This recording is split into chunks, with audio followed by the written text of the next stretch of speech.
Maduro সংকট ও তৃতীয় বিশ্বযুদ্ধ, বিশ্ব কি ভয়ঙ্কর মোড়?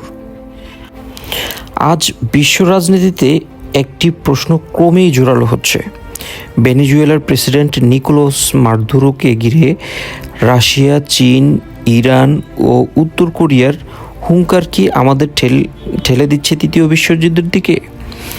এই প্রশ্ন শুধু ভেনেজুয়েলার নয়, এটা পুরো বিশ্বের শক্তির ভারসাম্য, রাজনীতি এবং ভবিষ্যৎ নিরাপত্তার প্রশ্ন।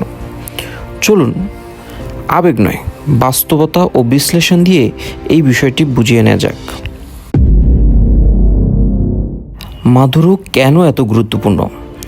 ভেনেজুয়েলা শুধু একটি দেশ নয়, এটি বিশ্বের অন্যতম বৃহৎ তেল মজুদের অধিকারী।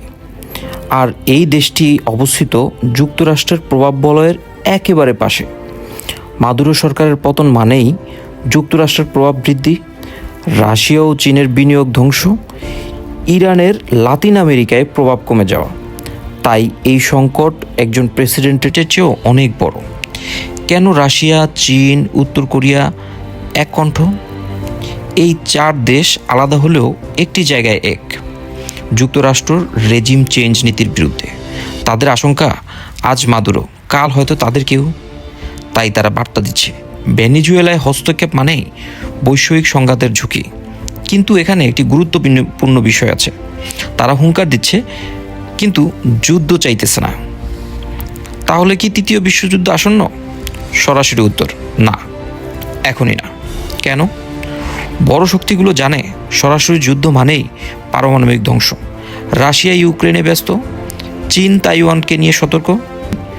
তবে ঝুঁকি কোথায়?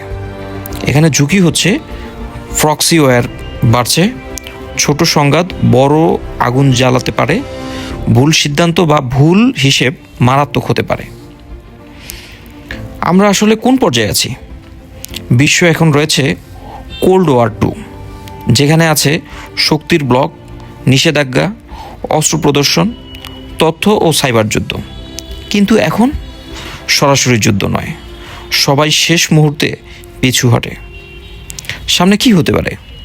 সবচাইতে বিপজ্জনক পরিস্থিতি হতে পারে যদি ইউক্রেন, মধ্যপ্রাচ্য, তাইওয়ান, ভেনেজুয়েলা একসাথে বিস্ফোরিত হয়।